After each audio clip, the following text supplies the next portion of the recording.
kan ngai e tun lâu cha na sao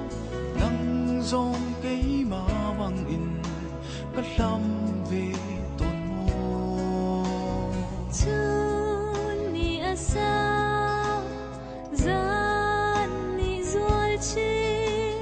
tan chen chen ka hak lam kan ngai e ka do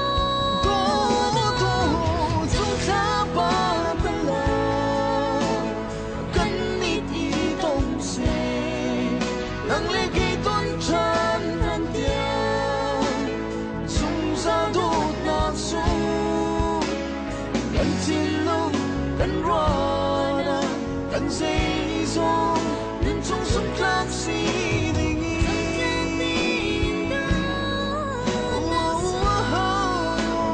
kan ngai tụt mi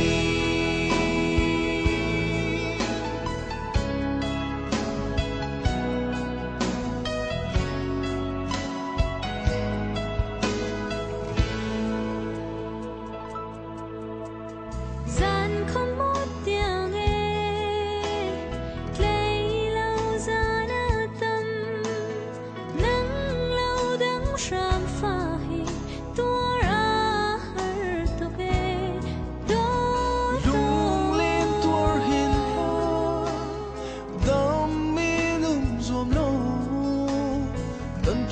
cha ra lại rằng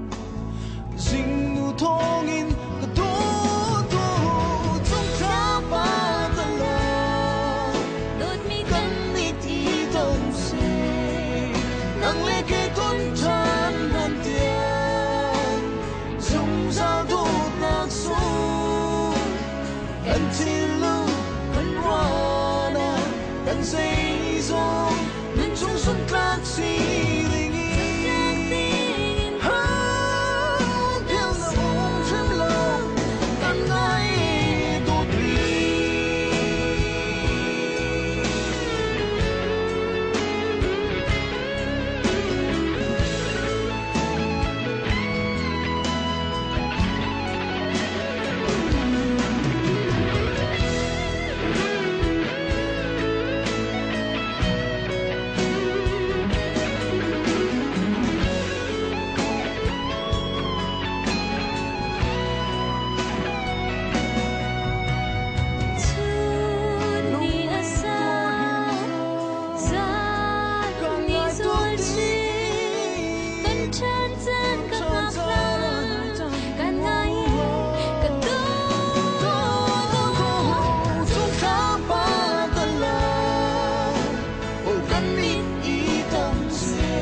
cần thiên lưu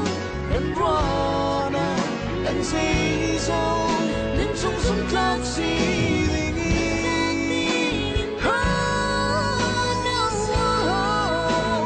cần ngai tụt mi dừng ra đốt nạc xuống